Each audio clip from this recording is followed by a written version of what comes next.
আজ 12 ক্লাসের third part mixed grammar textual 12 এর জন্য সেই 12 এর মিক্সড গ্রামার ক্লাসে আবার স্বাগত তোমাদের। অবশ্যই এই ক্লাসটি শেষ পর্যন্ত দেখো। এখনো যারা নতুন ভিজিট করছো তারা অবশ্যই সাবস্ক্রাইব করে রাখো আগামী দিনে ভিডিওগুলো পাওয়ার জন্য। এই ক্লাসটা তোমাদের খুবই এক্সপেন্সিভ ক্লাস হতে চলেছে। দেখো মিক্সড গ্রামারগুলো কিভাবে সলভ করতে হবে। আমরা সিরিজ গ্রামার সলভ করতে পারি খুব সুন্দর করে, কারণ তার একটা সিরিজ থাকে, ফলে যে কোনো স্টুডেন্ট এটা সলভ করতে পারে, সমাধান করতে পারে একই নিয়মের ভিত্তিতে। বাট যখন ভেরিয়েবল আসবে তখন আমাদের অনেক প্রবলেম হয়। যদি আমাদের স্কিলফুল যদি প্র্যাকটিস না থাকে তাহলে কিন্তু আমরা ভেরিয়েবল গ্রামারটাকে করতে পারবো না। তার জন্য স্কিলড হতে হবে গ্রামারের উপর, তাহলে ভেরিয়েবল গ্রামারগুলো প্রপারলি করা যেতে পারে। এই জন্য হচ্ছে practice, you have to practice. তোমাদের হচ্ছে প্র্যাকটিস করতে হবে প্রচুর। আর এখান থেকে যে মার্কসগুলো আছে খুবই এক্সপেন্সিভ। এখানে লড়াইয়ের একটা জায়গা রয়েছে, যতগুলো গ্রামার ঠিক হবে তার ভিত্তিতে একটা নাম্বার ডিভিশন আছে, একটা ডিফারেন্স আছে। তো এর জন্য অবশ্যই ভালো মার্কস তুলতে গেলে তোমাদের কিন্তু এই গ্রামারের উপর একটু ফোকাস করতে হবে। সব থেকে সহজ 12 গ্রামারের ওপর, যেগুলো প্র্যাকটিস করানো হয় অবশ্যই প্র্যাকটিসের মধ্যে থেকে বেশিরভাগ অংশ চলে আসে। এটা একটা গুড অপরচুনিটি বলা যেতে পারে। তার জন্য তোমরা অবশ্যই এই ক্লাসটি দেখো, মিক্সড গ্রামারের ক্লাস অবশ্যই ভালো লাগবে তোমাদের। আর যেগুলো অবশ্যই বুঝতে পারবে না সেগুলো হচ্ছে পজ করো, আর খুব যদি সমস্যা হয় কমেন্ট করে জানাও। সেই ভিডিও পার্টিকুলার সেই গ্রামারটা নিয়ে আমি ক্লাস করাবো। আর অবশ্যই এই ভিডিওটা দেখো শেষ পর্যন্ত। চলো মিক্সড গ্রামারে ক্লাসটা শুরু করি। So let's get started.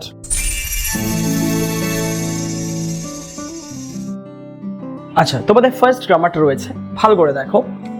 Narration change, আমরা এটাকে ন্যারেশন চেঞ্জ বলবো, যেহেতু তার পরিকাঠামো স্ট্রাকচার অনুযায়ী বলবো যে এটা ন্যারেশন চেঞ্জ টেক্সচুয়ালি। এবার তোমাদের গেস করতে হবে এটা কোন টপিক থেকে নেওয়া। যদি টেক্সচুয়াল, তো আমরা চেঞ্জ করবো কি করে, ভালো করে বোঝো। এটা হচ্ছে আরএস। আরএস মানে কি? Reported speech.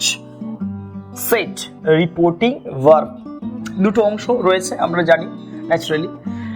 এই স্টেটমেন্টটা দেখো, এই স্টেটমেন্টটা হচ্ছে ভালো করে বোঝো কি ধরনের সেন্টেন্স, অ্যাসার্টিভ, ইন্টারোগেটিভ, ইম্পারেটিভ, কি ধরনের সেন্টেন্স ভালো করে বোঝো। এখানে দেখো অ্যাসার্টিভ সেন্টেন্স, কারণ দেখো I did not know anyone, আমি জানতামই না যে এখানে কেউ ছিল। এই স্টেটমেন্টটা নেগেটিভ হলেও অ্যাসার্টিভ সেন্টেন্স, তাহলে আমাদের লিঙ্কার কি আসবে? দ্যাট। ক্লিয়ার? এই দুজনকে যোগ অর্থাৎ আরভি এবং আরএস কে যোগ করতে গেলে আমরা ন্যাচারালি হচ্ছে অ্যাসার্টিভ এর ক্ষেত্রে আমরা দ্যাট নিয়ে আসি। ক্লিয়ার? তো এবার চেঞ্জ করা যাক কি কি চেঞ্জ হবে। দেখো এখানে প্রোনাউন, এই প্রোনাউনগুলো কিন্তু চেঞ্জ হবে। আর প্রোনাউন আছে এখানে, এই যে প্রোনাউনটা রয়েছে এই প্রোনাউনটা চেঞ্জ হবে। আই মানে কি? এই উক্তিটা কার? সির উক্তি। তার মানে সি উক্তি হলে তাহলে এখানে কি ধরনের প্রোনাউন আসতে পারে? তার মানে সি হতে পারে।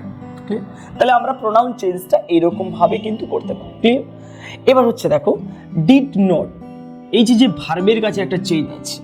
ডিড নট V2, এখানে দেখো V1, V2 আছে মানে তাহলে হচ্ছে ইনডিফিনিট টেন্স। ইনডিফিনিট টেন্সের একটা বিষয় রয়েছে কি, হ্যাড প্লাস V3 করতে হয়, ভার্বে V3 করতে হয়। তারপর নেগেটিভ যদি থাকে তো অবশ্যই নেগেটিভ সেখানে প্রবেশ করে। আর এখানে যে ওয়াজ রয়েছে, এই ওয়াজ যেহেতু রয়েছে এটাও তো V2, তখন কিন্তু হয়ে যাবে হ্যাড প্লাস বিন কিন্তু থাকবে। হ্যাড প্লাস এই জায়গাগুলো চেঞ্জ করতে হবে। এখানে হেয়ার আছে, এখানে কি করতে হবে? দেয়ার অবশ্যই নিয়ে আসতে হবে। ক্লিয়ার? তাহলে যে পরিবর্তনগুলো আমাদের অবশ্যই খেয়াল রাখতে হবে। তাহলে চলো চেঞ্জ করি। সি সেড থেকে যাবেন, যেহেতু নর্মাল স্টেটমেন্ট। সি সেড, তিনি বললেন। দ্যাট আইটা তাহলে সি, সিটা তাহলে কি?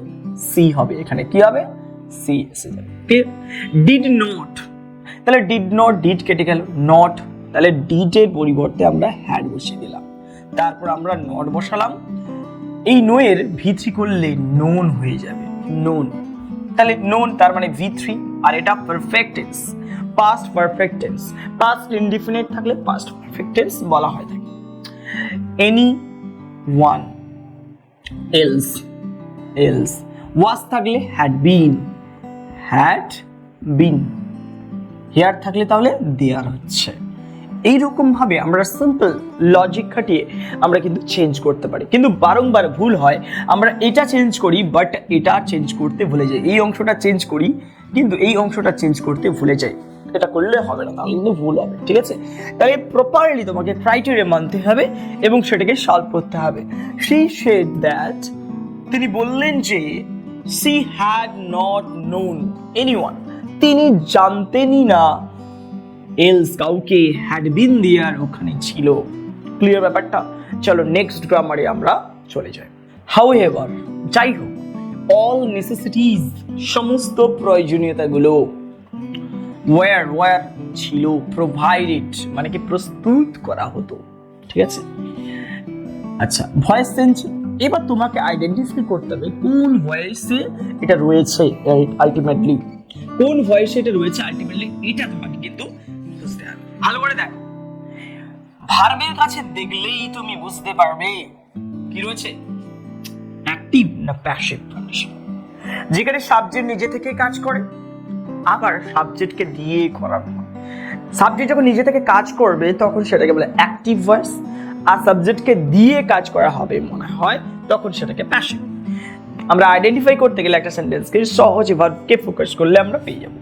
দেখো ওয়্যার বি ভার্ব ব্যবহার করা আছে, প্লাস V3 ইউজ করা আছে, তার মানে এখান থেকে বোঝা যাচ্ছে প্যাসিভ সেন্সে রয়েছে। কারণ আমরা দেখি প্যাসিভ ভয়েস করতে গেলে আমাকে বিতে নিয়ে আসতে, বি ভার্ব নিয়ে আসতে হয়, আর হচ্ছে V3 কন্ডিশন নিয়ে আসতে। ক্লিয়ার? তার মানে এখানে ভয়েস করে দেওয়া আছে, আমাদের অ্যাক্টিভ ভয়েসে রূপান্তরিত করতে হবে। কিসে? অ্যাক্টিভ ভয়েসে রূপান্তরিত। আচ্ছা বলো তো, হাউএভার যাই হোক, অল নেসেসিটিস সমস্ত প্রয়োজনীয়তাগুলো, ওয়্যার প্রোভাইডেড ফর, কোথা থেকে নেওয়া হচ্ছে গেস করো। প্রোভাইডেড ফর দেওয়া হতো বাই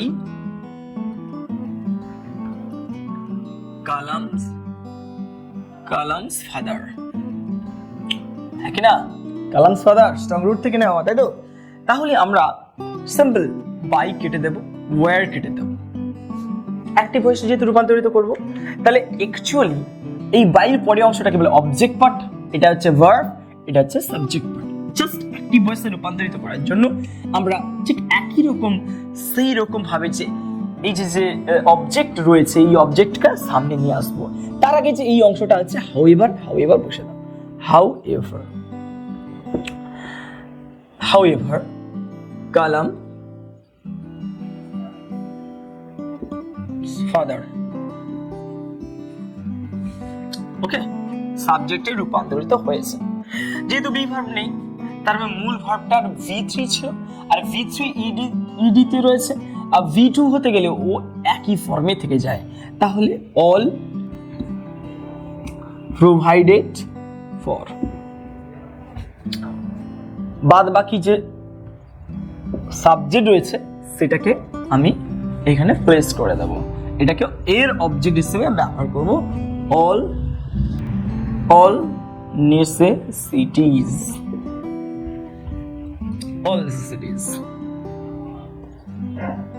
তাহলে কি দাঁড়ালো? হাউএভার যাই হোক, কালামস ফাদার কালামের বাবা, প্রোভাইডেড ফর প্রস্তুত করে দিত, অল নেসেসিটিস সমস্ত প্রয়োজনীয়তাগুলো। ক্লিয়ার? তাহলে অ্যাক্টিভ ভয়েস সাবজেক্ট নিজে থেকে কাজ করছে। ক্লিয়ার? এটা অ্যাক্টিভ ভয়েস, ওটা প্যাসিভ ভয়েস। বুঝে গেল? চলো নেক্সট গ্রামারটা কি রয়েছে। তাহলে দেখো এই গ্রামারটা উল্লেখ করা আছে, সি তিনি ওয়াজ ওয়াকিং অ্যালোন, ওয়াকিং মানে হাঁটছিলেন, অ্যালোন মানে একাকী। কিসে করতে হবে? নেগেটিভ সেন্টেন্সে। তার মানে এখানে কোন সেন্টেন্সে কোন পার্টে রয়েছে? অ্যাফার্মেটিভ। তাহলে আমরা অ্যাফার্মেটিভ বা পজিটিভে রয়েছে সেটাকে আমরা নেগেটিভ করব। নেগেটিভ করার জন্য আমাদের যেটা দরকার সেটা হচ্ছে নট, নেগেশন সাইন আমাদের এখানে ইনক্লুড করতে হবে। এবার প্রশ্ন হচ্ছে কোথায় ব্যবহার করব নেগেটিভ সাইন, কিংবা অক্সিলারি ভার্বের ঠিক পরেই নটটা আমরা বসাবো। হেল্পিং ভার্বকে ভালো করে বোঝো, ওয়াজ হচ্ছে বি ভার্ব, তাহলে দেখো এখানে হচ্ছে অক্সিলারি ভার্ব বা হেল্পিং ভার্বের কাছে আমরা এটা বসাবো। ভালো করে বোঝো, ওয়াজ আছে, এই ওয়াজের কাছে আমি কি বসাবো? নট বসাবো, নেগেশন সাইন, অর্থাৎ সি ওয়াজ নট ওয়াকিং। কিন্তু এই যে পোর্শনটাকে আমরা অপোজিট করব, কি করব? অপোজিট মানে কি বিপরীত শব্দ করে দেবো। তাহলে উইথ, আচ্ছা উইথ সামওয়ান। আচ্ছা বেশ, দেখো যে পরিবর্তনগুলো আনা হয়েছে এইগুলো দিয়ে আমাদের কিন্তু এটাকে নেগেটিভ সেন্টেন্স তৈরি করতে হবে। অলরেডি কিন্তু হয়ে গেছে, জাস্ট আমি একটা রিফ্রেশ সেন্টেন্স তৈরি করছি। C was not walking with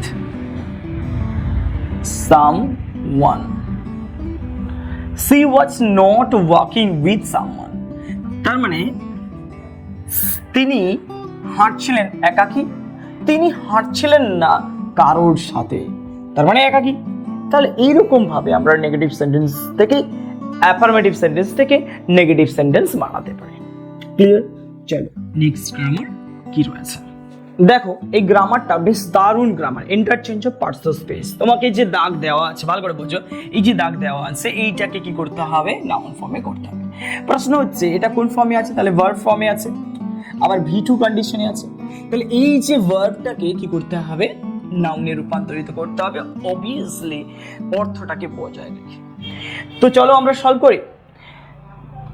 এগুলোর ক্ষেত্রে তোমাকে জানতে হবে যে ভার্ব অ্যাকচুয়ালি কোথায় বসে, নাউন কোথায় বসে, অ্যাডজেক্টিভ কোথায় বসে, প্রিপোজিশন কোথায় বসে। তার মানে তোমাকে পার্টস অফ স্পিচের সম্পর্কে একটা জ্ঞান থাকতে হবে। যদি পার্টস অফ স্পিচের উপর যদি কোনো জ্ঞান না থাকে বা ধারণা যদি না থাকে, তাহলে এটা কিন্তু সলভ করা অনেক কঠিন হয়ে যাবে। তার সহিত জানতে হবে প্রত্যেকটা ওয়ার্ডের যে ফর্মগুলো according to parts of speech. যদি ভার্বে থাকে নাউনে কি হবে, তার যে রূপের যে পরিবর্তন সেটাকে তোমাকে জানতে হবে। অবভিয়াসলি সেটা হচ্ছে সিরিজ পড়তে হবে। এ নিয়ে আমি কিন্তু সেপারেট ক্লাস করব, অবভিয়াসলি সেটা দেখার চেষ্টা করো। ক্লিয়ার ব্যাপারটা? চলো আগে আপাতত এটাকে সলভ করি। বলেছে রোজার একজন ব্যক্তির নাম, রোজার একটা ভালো, গেস করো তো রোজার, গেস করো এবার রোজার কোন টপিকের অংশ। ঠিক ধরেছ, thank you ma'am. Thank you ma'am এর মধ্যে এই রোজার ছোট্ট ছেলে লুকড অ্যাট, তাকালো নির্দিষ্ট দিকে, দ্য ডোর, ডোর সেটা কি, দরজার দিকে তাকালো। ঠিক আছে, তাহলে তাকালো, ঠিক আছে, যেহেতু V2 তে রয়েছে এবার এটাকে পরিবর্তন করতে হবে। আচ্ছা লুকড, এই লুকডে নাউন ফর্ম কি, অনলি লুক, আর তার সামনে যদি এ আর্টিকেল যোগ করে দেন, এ লুক একটা দেখা, এ লুক মানে একটা দেখা। তাহলে চলো সলভ করা যাক। তাহলে আমরা নাউন ফর্ম পেয়ে গেছি। আচ্ছা রোজার লুকড অ্যাট, রোজার দেখলো। যদি বলি রোজার হ্যাড আ লুক, একটা দেখা ছিল, দেখার ছিল, ঠিক আছে, অ্যাট দ্য ডোর। ভালো করে বুঝো, রোজার হ্যাড আ লুক, রোজারের একটা নজর ছিল, অ্যাট দ্য ডোর দরজাটির দিকে। ক্লিয়ার? দেখেছিল আর নজর ছিল একই তো। তাহলে দেখো এর অর্থ আর এই অর্থ দেখো মিলে যাচ্ছে। Roger had a look at the door, রোজারের একটা নজর ছিল দরজার দিকে, আর রোজার দরজার দিকে তাকালো বা দেখলো, একই তো। এইভাবে আমরা interchange of parts of speech গুলোকে সলভ করতে পারি অ্যাকর্ডিং টু ইটস মিনিং। চল নেক্সট গ্রামারটা কি রয়েছে, the source is the most sensitive part, অর্থাৎ সোর্স মানে উৎস। Clear? Is the most sensitive, সব থেকে সংবেদনশীল অংশ। ক্লিয়ার ব্যাপারটা?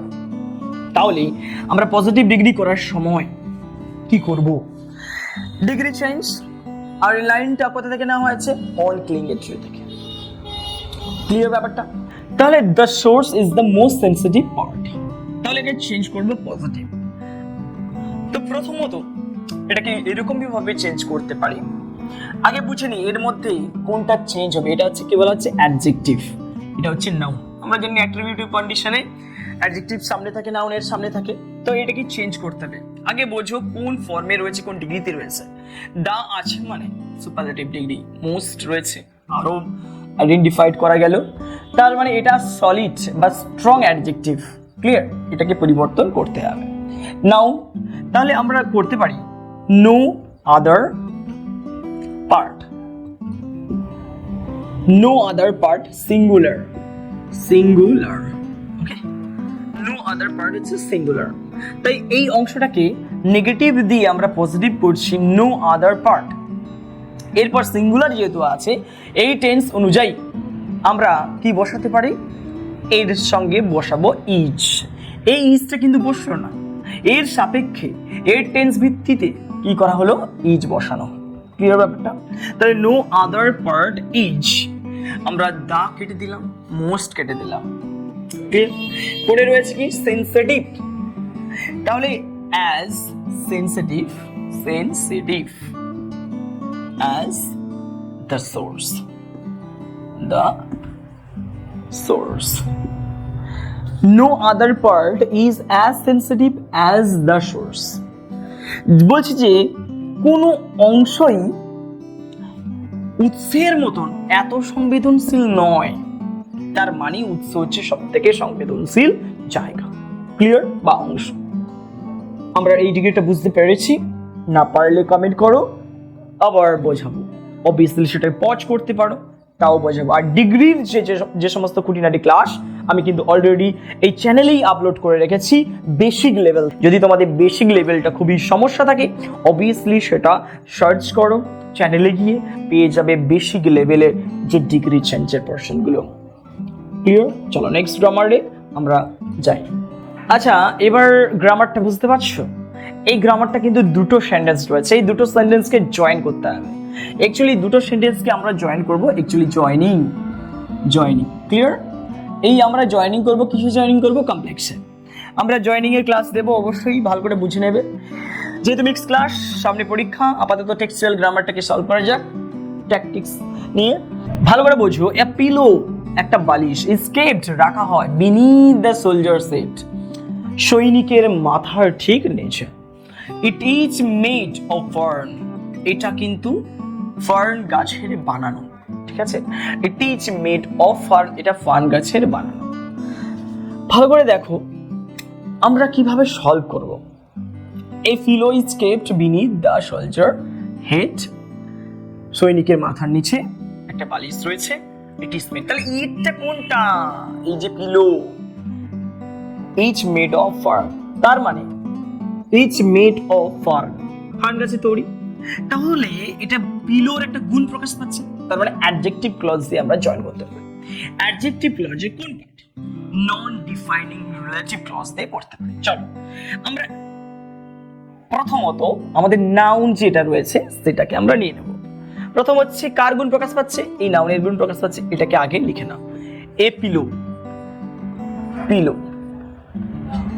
which, which, ইটের বদলে which দিয়ে দিলাম, অ্যাকচুয়ালি অ্যান্টিসিডেন্টে কাজ করছে। পিলোকে বোঝানো হচ্ছে which is made of fern, কমা দাও, it's kept beneath the soldiers, it's kept, যেহেতু এখানে ইজ আছে এবার ইজ নাও থাকলেও চলবে, kept beneath the soldier's